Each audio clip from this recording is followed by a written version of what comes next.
அனைவருக்கும் எஸ்பி ஸ்லோகாஸின் இனிய வணக்கம். தேவி நாராயணீயம் தசகம் 18 8 முதல் 14 வரையிலான ஸ்லோகங்களையும் அதன் அர்த்தங்களையும் இந்த பதிவில் நாம் பார்க்கலாம்.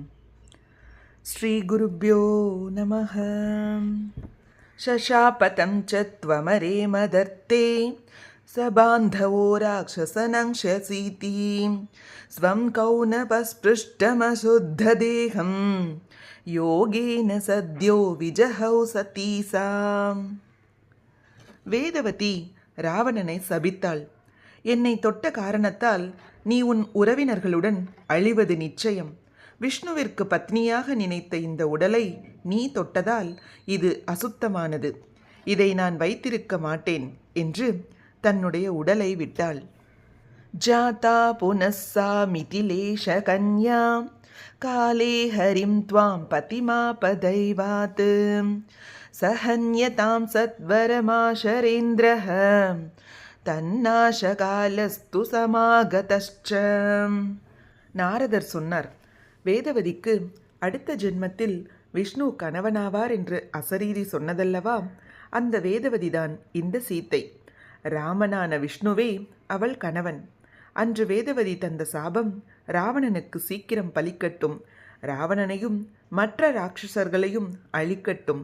ராவணன் அழியும் காலம் நெருங்கிவிட்டது என்றார். ததர்த்தமாராதய லோகநாதாம் நவாஹ யக்ஞேன கிருதோபவாசஹ பிரசாத்யதாமேவ சுரானராஷ்ச காமான் லபந்தே சுபமேவ தே ஸ்யாத். ராவண வதம் செய்வதற்கு ராமன் உபவாசம் இருக்க வேண்டும், நவாக யக்ஞம் செய்ய வேண்டும், தேவியின் கதைகள் கேட்க வேண்டும், தேவியின் நாமத்தை ஜபிக்க வேண்டும், தேவியின் கீர்த்தனைகளை பாட வேண்டும், தேவியை பூஜை செய்ய வேண்டும். இப்படியாக 9 நாளும் தேவியின் ஆராதனை நடக்க வேண்டும். இதுதான் நவாக யக்ஞம் எனப்படும். இதனால் தேவி சந்தோஷமடைந்து அனுகிரகிப்பாள். அதன்பின் ராவணவதம் நடக்கும். அன்னையின் அனுகிரகத்தால் தேவர்களும் மனிதர்களும் தன் தேவைகளை அடைகிறார்கள். ராமனுக்கும் நன்மையே வரும் என்று சொல்லிவிட்டு நாரதர் மறைந்தார். இத்யூச்சி வாம்சம் முனிமேவ ராம ஆச்சார்யமாகல்ப்ய ச லக்ஷ்மணஸ்த்வாம் சம்பூஜ்ய சுஸ்மேரமுகீம் விரதாந்தே சிம்ஹாதிரூடாம் ச புரோததர்ஷ.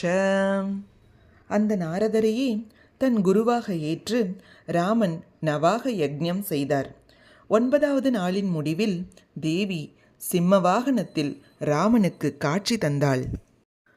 பக்தியானதம் தம் திருதமாத்தராம ஹரிஸ்த்வமம்சேன மதாக்ஞயைவ ஜாதோ நரத்வேன தசாஸ்ய ஹத்யை ததாமி தச்சக்திமஹம் தவேஹ ஸ்ருத்வா தவோக்திம் சஹனோமதாத்யைஹ சாக்கம் கபீந்திரை கிருதசேதுபந்தஹ லங்காம் பிரவிஷ்டோ ஹத ராவணாத்யஹ புரீமயோத்யாம் அகமத்ஸ சீதஹ. தேவியை கண்ட ராமன் நமஸ்கரித்தார். தான் யார் என்பதை மறந்திருந்த ராமருக்கு தேவி நினைவுபடுத்தினாள். ராமன் சாக்ஷாத் அந்த மகாவிஷ்ணுவேதான். விஷ்ணுவின் அம்சமாக தசரதனுக்கு மகனாக பிறந்தார். இந்த அவதாரத்தின் காரணமே ராவணவதம்தான். தேவியின் ஆணைப்படியே அவர் மனிதனாக அவதரித்தார். ராமன் மறந்திருந்த பூர்வ கதையை நினைவுபடுத்தினாள். ராவணனை வதம் செய்வதற்கான சக்தியையும் தந்தாள். வேதவதி திரேதாயுகத்தில் சீதையாக பிறந்திருக்கிறாள். அவளின் சாபத்தால் ராவணன் மரணமடைய வேண்டும். சீதையை ராவணன் அபகரித்து ராவண வதத்திற்கு காரணமாகிறது. அன்னையின் அனுகிரகத்துடன் ராமன், அனுமன், வானரப்படை இவைகளின் உதவியுடன் சீத்தையை தேடி இலங்கையில் இருப்பதை அறிந்து கொள்கிறான். சமுத்திரத்தில் பாலம் கட்டி இலங்கை சென்று ராவணனை வதம் செய்து சீத்தையை மீட்டு சீதா லக்ஷ்மண சமேதரராக அயோத்தி வந்தார்.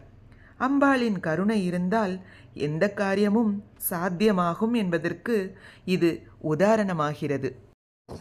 ஹா தேவி பக்திர்ன ஹிமே குருஷ்ச ந சைவ வஸ்து கிரகணே பட்டுத்வம் சத்சங்கதிஷ்சாபி ந தே பதந்தோ கிருபா கடாக்ஷாமயி தே நமோஸ்து.